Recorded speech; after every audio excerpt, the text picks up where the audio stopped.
Eu sou o Vitor Camejo e esse é o Jornal de Casa, o jornal que te causa mais estranhamento do que a harmonização do Estênio Garcia. Isabelle Benito. 1, 2, 3. Brasil! Estênio Garcia renovado! Bastante renovado. Sim, porque dos criadores do chá revelação de harmonização do Marrone, veio aí chá revelação de harmonização do Estênio Garcia. Infelizmente não teve ninguém pra dizer cilada, Bino. E a gente achando que quem tinha feito a maior cagada da semana dentro do SBT tinha sido o Dudu Camargo. Mas se você tava na dúvida de como era o Estênio Garcia antes dessa transformação, não tem problema. Essa aqui era a foto dele antes do procedimento, certo? E aí depois do procedimento ficou assim, ó, igual o Ed Gama. Mentira, amigo. Amo você, viu? Beijo. A internet prontamente achou outras várias versões boas do Estênio harmonizado, como por exemplo, o Robocop sem capacete, né? Isso aqui tava no Twitter. Ou o sucesso no Instagram também que teve aqui, ó, a Monja Coin, Estênio, né? Pra mim foi muito mais a questão do inchaço mesmo, isso aqui, ó. Tá inchado depois do procedimento, é normal, né? Por isso que a gente tem essa impressão, a cabeça dele tá grande, que ele vai virar e falar: Rangers, a Alameda dos Anjos precisa de vocês, né? Bota a foto do verdadeiro Estênio harmonizado aí, ó. Pronto, aí ó. Esse aqui foi o Estênio depois do procedimento. A gente só não sabe ainda se o procedimento foi mesmo a harmonização facial, porque o procedimento que meu avô teve que fazer para ficar desse jeito foi comer camarão, né? Mas agora sim, a esposa do Estênio Garcia tem mais um motivo para cobrir a cara dele, igual aquela vez na pandemia, lembra? Pessoa que viveu com ela a vida inteira, que era babá dela. Desculpa, não pode pegar coronavírus, você não pegou até agora. Estênio! Não, desculpa, acabou. Não, Deixa acabar! E vocês pensando, pô, mas ele não tinha 91 anos? Não mais, meus amigos. Agora ele tem uns 75 ml de ácido hialurônico, né? Mas galera, ele tem 91 anos, né? Nessa hora, meu amigo, deixa eu fazer tudo, velho. Pô, a minha avó dizia que o maior medo dela era ir no médico e voltar liberada pra comer qualquer coisa. Ela falava: meu filho, eu quero chegar sempre com uma proibição, qualquer coisa. E quando o médico libera pra comer de tudo é porque tá pra morrer. Meu maior medo vai ser chegar no médico e falar: seu Vitor, pode comer o que você quiser. Tá liberado. Quer fazer harmonização? Vamos, pode ir. O que o senhor tem vontade de fazer que o senhor nunca fez? Eu já aviso logo que se eu chegar nos 91, eu vou fazer umas tatuagens na cara igual o Whindersson. Nenhuma delas vai ser feita com um soco do Popó, eu espero, né? Mas ainda assim, tem que usar essa casca mesmo que Deus deu, velho. Foda-se. Estênio Garcia é o único certo. Mas antes da gente continuar, não esquece de deixar aqui o seu like, seu joinha, seu comentário, aperta o sininho e principalmente divulga para quem você pode aí, quem manda nos grupos aí, né? Porque é assim que a gente aumenta o tamanho do nosso publiquinho. Além disso, você pode sempre ajudar a gente através do nosso Apoia-se, que os nossos apoiadores são os financiadores do nosso canal e bancam tudo isso aqui de acontecer, né, para irritar os maiores safados do Brasil, né, que ficam vendo nosso show aqui e fica puto. E se você quiser algo completamente diferente, vai logo nos nossos shows por aí, se liga nas datas do Em Pé na Rede e não esquece que em setembro a gente tem a nossa turnê na Europa. Dia 9 de setembro vai ter Barcelona, dia 15 Dublin, com quase segunda sessão aberta já, dia 17 Londres, 21 Porto, 23 Lisboa, coisa linda de Deus. Então não perde, porque vão ser apresentações únicas, os ingressos já estão acabando, estão aqui na descrição do vídeo. Tá na Europa? Chama os amigos que vai ser maravilhoso, certo? Então vamos começar de novo, porque uma das notícias da semana foi o vareio que o professor José Geraldo Júnior deu na deputada Carolina de Tone, né, que eu acho que vale o react, né, galera? Aqui, ó, começa com ela falando que a MST não serve pra nada, que não dá terra pra ninguém, que a reforma agrária não serve pra nada, pipipi, popopô. Vamos ver aqui. Aspectos jurídicos, legais, sociais. E eu queria convidar o professor também para que, se pudesse, acompanhasse um pouco da prática desses movimentos sociais que lutam pela terra e também as estatísticas que vêm por meio da reforma agrária tentada implementar, que se implementou no Brasil ao longo de várias décadas, porque os números são bem diferentes desse plano ideal. Caralho, já teve a reforma agrária no Brasil. O meu já começou com a mentirada violenta com a boquinha do peixe figurante do Bob Esponja. O ácido hialurônico já subiu pra cuca, hein? Vamos ver aqui. Porque os números são bem diferentes desse plano ideal e dessa filosofia que se propaga por meio dos movimentos. Porque esses movimentos que se dizem lutar pela terra, para dar a terra para as pessoas que necessitam, para fazer a distribuição da terra no Brasil, na verdade a gente percebe ao longo dos anos que eles não dão a titulação da terra. Menos de 10% de todos os assentamentos foram dados títulos de terra para as pessoas. Sim, a estatística dela está certa, Mas esses títulos de terra são concedidos pelo governo. E esse número de menos de 12%, na verdade, de títulos definitivos são dados do governo Bolsonaro. 10% de todos os assentamentos foram dados títulos de terra para as pessoas. Ou seja, eles mantêm as pessoas cativas desses movimentos por décadas e não dão titulação de terra para essas pessoas. Ao contrário do que dizem também que... Aí o professor José Geraldo Júnior começa o esculacho mais elegante do ano já feito em Brasília, porque o mais elegante já feito pela minha casa aqui, a gente sabe qual que foi, né? Em respeito à deputada, porque na verdade ela não me fez pergunta nenhuma, né? Eu só queria dizer assim, Otávio Paz, do Labirinto da Solidão, disse que os indígenas, quando Colombo chegou... Otávio Paz, vencedor do Nobel de Literatura de 1990, autor do Labirinto da Solidão, um ensaio onde ele tenta desvendar a psique, a identidade do povo mexicano, porque ele era mexicano. Só aí, meu amigo, já deu tela azul da mulher. Já capotou o Corsa aí, já tá tocando só a trilha do Globo Rural na cabeça dela. Mas vamos ver mais um pouco dessa obra de arte chamada Esculacho. Não viram as caravelas. Não viram. Elas estavam ali fundeadas, mas não havia cognição para poder representar cerebralmente uma imagem que era absolutamente incompatível com o quadro mental de uma cultura que não tinha elementos para visualizar. O teorês é o que vê, é o que enxerga. A gente só vê o que tem cognição para ver. Eu não tenho como discutir com a deputada, porque a sua visão de mundo, a sua percepção como cosmovisão, só lhe permite enxergar o que a senhora já tem escrito na sua cognição. Foda-se. Alguma coisa quebrou dentro dela aqui, bicho. Olha, totalmente perdido. Tá recalculando a rota. Meu irmão, esse é o auge da transformação dela no figurante do Bob Esponja. Olha aí. O olhazinho perdido. Isso aqui é o que a gente chama de emotional damage. E o que me deixa triste é que eu sei que ela não ficou. Porque ela não entendeu nada do que ele falou até agora. Ela tá no labirinto da solidão ainda aqui, ó. Essa cara que ela faz aqui, meu amigo, é porque tá igual a Eleven já no Stranger Things aí, na mente vazia dela, velho, tá? Tá só a cabeça... Daqui a pouco começa a sangrar o nariz dela, do nada, assim. Mas vamos ver porque tem mais emotional damage na sua cognição. Então a senhora vai ver, não é o que existe, mas é o que a senhora recorta da realidade. A realidade é recortada por um processo cognitivo de historialização. Então, eu não posso discutir um tema que contrapõe visão de mundo, concepção de mundo, entendeu? Eu vejo outra coisa. A senhora vê isso. É esse o debate que está aqui, né? Eu fico pensando assim, a senhora fala desse povo todo, né? Eu fico pensando, eles aqui assistindo essa reunião, né? Assistindo essa reunião, em função das assembleias que o senhor viu, todo mundo fala, todo mundo... como é que eles representam na cognição deles o civilizado de uma reunião como essa que discute questão de ordem? Aqui ele está falando dos malucos do quartel. O deputado está obstruindo, não sei o quê. São referenciais, né, que significam não entendem a civilização. Que o real não é aquilo que existe, mas é a representação que a gente faz do como a gente o vê. Paciência, né? Por isso que é a pluralidade de concepções de mundo, né? Ela, por exemplo, ela viu marxismo. O governador viu teologia da libertação, não foi?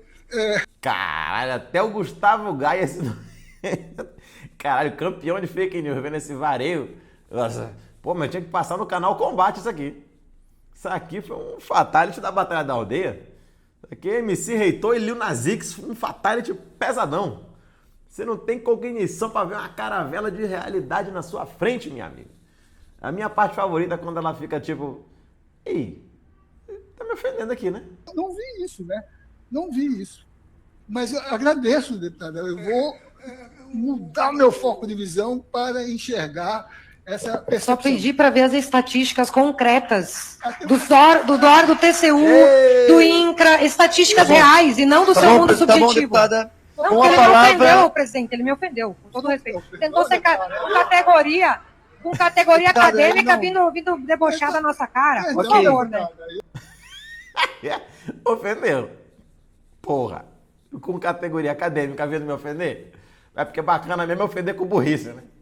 Pô, resumo da ópera. O professor José Geraldo Júnior, ex-reitor da UNB, foi chamado lá para ser questionado pelos deputados sobre a legitimidade do MST.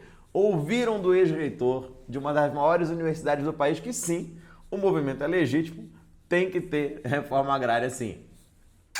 Beijo. E agora vamos falar um pouco da mentirada que a gente tem que lidar no dia a dia dessa nossa era pós-verdade. Com mentira tem preço.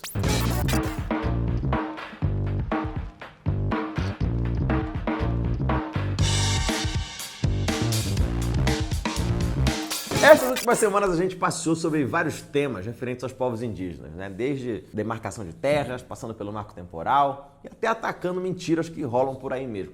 Agora é hora de entender como a máquina de fake news ataca os povos tradicionais.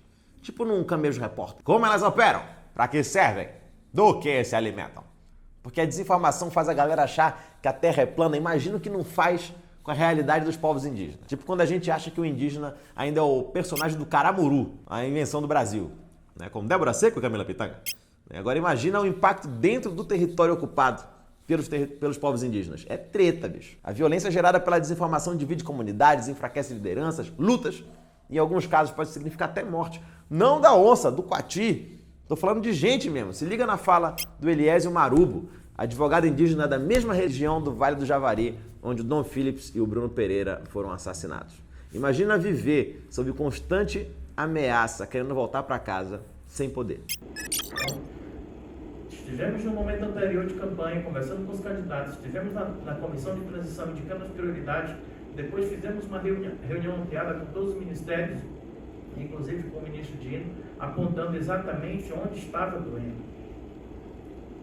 O resultado disso, enquanto nós fazíamos esse diálogo com o governo, pessoas continuaram sendo ameaçadas, falando de primeira mão aqui, sofri um novo atentado recentemente, estou andando com segurança, estou andando com carro blindado, isso não é normal. O Estado brasileiro precisa se responsabilizar por isso. Não é possível isso. É preciso que haja um enfrentamento de fato. E aí a gente sair daqui desse lugar e passar de fato a atuar. O crime não vai esperar. Não vai esperar. Eu estou naquele programa de proteção às testemunhas. É como se fosse uma grande central telefônica. Eu estou em perigo, estou aqui no momento de perigo agora, nesse exato momento, o criminoso chega com a arma, aponta na minha direção. Aí, o que o programa prevê? Que eu pegue o telefone, ligue para a central telefônica, fale com alguém do programa. Alguém do programa vai entrar em contato com a autoridade do DF, que vai localizar uma viatura para enviar a viatura até mim. Enquanto isso, o criminoso está me esperando, certamente, né? Nós não podemos fazer com que as coisas aconteçam dessa forma. Então, a posição da Univagem foi nesse sentido e tem sido no sentido de dizer, olha, ainda temos muitos dons e muitos brunos ameaçados e precisamos que o Estado atue. Por isso nós indicamos no 100º dia de governo as prioridades urgentes que não poderiam esperar. Isso foi dito para todos os ministros que estavam nas nossas reuniões ampliadas, foi dito inclusive para o presidente Lula. E isso nós vamos cobrar. Aliás, eu não sei quanto tempo de vida mais eu posso ter, mas até o dia que eu estiver aqui, eu vou cobrar isso, porque isso foi um compromisso político, foi um compromisso com a sociedade brasileira, foi um compromisso com a nossa gente. Eu queria um dia, eu sonho de fato com um dia que eu possa voltar para minha casa. Desde junho passado eu saí da minha casa com a roupa que eu estava vestido e até hoje eu não retornei. Tenho vivido uma vida imprestável de fato. Sem poder visitar a família, sem poder ter um tempo normal com a família. E eu entendo que esse tempo ele pode um dia ser devolvido a mim. E eu espero um dia poder retornar para minha casa e fazer tudo aquilo que eu fiz nos meus 41 anos. Né? E até fui impedido de fazer de um ano para cá. De toda maneira, em memória do Dom e em memória do Bruno, que no dia de hoje também comemoro o Dia do Meio Ambiente, tombaram, e assim como qualquer árvore tombaram, certamente as sementes floresceram, e eu sou fruto, eu sou exatamente parte desse processo e tenho certeza que muitas outras sementes estão florescendo. E os caras achando ruim viver de comédia no Brasil. É difícil viver de comédia, galera. Porra, vai lá pro Vale do Javari então, pra ver. Faz humor lá. Então qual o objetivo dessa guerra de informação? Muito simples. Muito simples. Garantir que grandes donos de terra, empresários, financiadores do garimpo, continuem concentrando uma imensa quantidade de terra, de riqueza, mesmo que para isso tenha que ficar para trás um rastro infinito de desigualdade e impacto ambiental. Porque para conseguir manter esse sistema funcionando e enriquecendo, esse grupo de super ricos do Brasil tem que usar a desinformação que serve para tirar a credibilidade das instituições públicas, dos servidores, dos ativistas, e até mesmo da comunidade científica. Porque, olha, os últimos 4 anos foram um show disso. Porque onde se deveria combater desinformação, zelar pela proteção desses territórios, dos povos indígenas, só tiveram pessoas que faziam questão de colaborar com atitudes negacionistas e mentirosas que só serviam para desqualificar a ciência. Olha o que aconteceu, por exemplo, com o INPE, o Instituto Nacional de Pesquisas Espaciais. O Ricardo Galvão, presidente do INPE, foi exonerado por se recusar a ocultar informações sobre o desmatamento. Como se o problema do desmatamento fosse sumir se a gente não falasse dele, Tipo uma versão ambiental do vídeo do Morgan Freeman, Black History Month you find ridiculous. Why? You're going to relegate my history to a month? Oh, come on. What do you do with yours?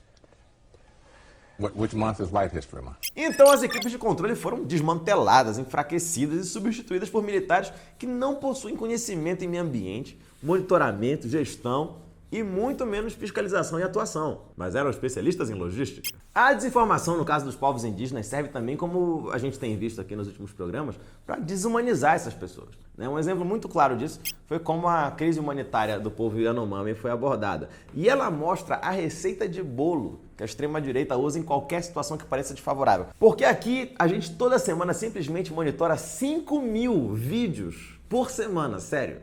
Fora os milhares de posts nas redes sociais, WhatsApp, Telegram.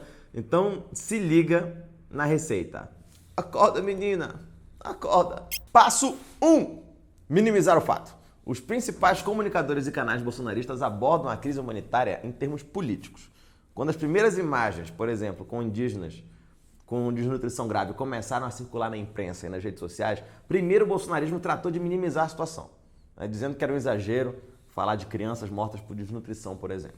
E voltamos àquela conversa, Pavinato, sobre banalização dos termos, nesse caso da palavra genocídio? Sem dúvida nenhuma, sem dúvida nenhuma.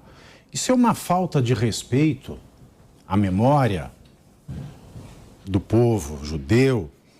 Isso é uma falta de respeito à seriedade dos fatos, porque ele vê uma foto, ele vê uma imagem e ele correlaciona a uma imagem que não é apenas uma imagem, mas ela é o símbolo de uma política de extermínio de uma raça. Como não deu certo, entra em cena o passo 2, culpar as vítimas, Como nesse vídeo, em que eles tentam emplacar a narrativa de que os garimpeiros eram, veja só, os Yanomami. E agora é um momento de gincana. Assim que eu fizer um joinha, você pode pausar o vídeo e apostar aí na sua casa de onde será que é o vídeo que eu vou mostrar agora, hein? Vai ser o dinheiro mais fácil que você vai ganhar na sua vida. Vai. A gente já falou aqui a respeito dos possíveis responsáveis na exploração, por exemplo, ilegal do garimpo, que são os grandes suspeitos de promover essa situação terrível, caótica com o povo indígena dessa região. Depois disso, ainda teve uma terceira tentativa de desinformar a população a respeito dessa tragédia, acusando o governo Lula de politizar a miséria, na tentativa de prejudicar o anterior governo Bolsonaro, que é investigado sob suspeita de genocídio contra os povos Yanomami. E esse é o passo 3, ficar revoltadinho, dizendo que a oposição está politizando a tragédia. A coisa que a gente mais vê no Twitter é eles: você não tem vergonha de politizar um momento sério desse? Uma tragédia, politizando a tragédia que foi criada pelos nossos políticos. Você não tem coração? Mas é claro que não é apenas a desinformação que contribui para esse cenário de vulnerabilidade dos povos indígenas. O enfraquecimento das instituições que zelam pelos direitos indígenas também prejudica muito essa luta aí por autonomia e soberania. Uma medida provisória aprovada no Congresso recentemente teve como resultado o esvaziamento dos Ministérios do Meio Ambiente e da Mudança do Clima, liderados pela Marina Silva, e do Ministério dos Povos Indígenas, liderados pela Sônia Guajajara. Na prática, Isso reduziu muito o poder e os recursos das pastas que tinham sido reestruturadas no início do governo Lula, ou seja, fizeram a retirada de várias funções que eram de responsabilidade do Ministério do Meio Ambiente para pastas lideradas por nomes defendidos por partidos como União Brasil, que abriga a bancada ruralista. Sim, você entendeu direito, né? São funções do Ministério do Meio Ambiente que agora vão ser geridas por quem não está nem aí para a preservação ambiental. É passar boiada, né? Que chama. E a máquina de desinformação, aliada ao enfraquecimento de funções da estrutura de proteção ambiental, faz com que aumente o nível de violência em áreas indígenas. Hoje, por exemplo, nós temos uma média de um conflito de terra indígena a cada 4 horas, de acordo com o relatório anual sobre violência no campo divulgado pela Comissão Pastoral da Terra. Um aumento de 10% em relação a 2021. No ano passado, os fazendeiros foram responsáveis por 23% das ocorrências de conflito por terra, né, seguidos pelo governo federal em segundo, depois os empresários e depois os grileiros, com 13% e 11%. Né? A principal mudança em relação a 2021 foi o aumento da participação do governo nos conflitos por terra, que passou de 10% para 16%. Isso sem falar nos casos de contaminação por agrotóxico, que de 2021 para cá aumentou em 171%. 171%. Ou seja, da próxima vez que vocês virem uma fake news sobre povos indígenas, usem o que vocês sabem aqui para dizer que essa mentira tem preço. E esse foi o nosso Jornal de Casa, galera. Muito obrigado pela companhia de vocês mais uma vez. Se você curtiu, por favor, considere se tornar um apoiador do nosso Apoia-se. Além disso, se liga no canal de Pé na Rede, que tem vídeo 2 vezes por semana. Então, fiquem seguros e tchau.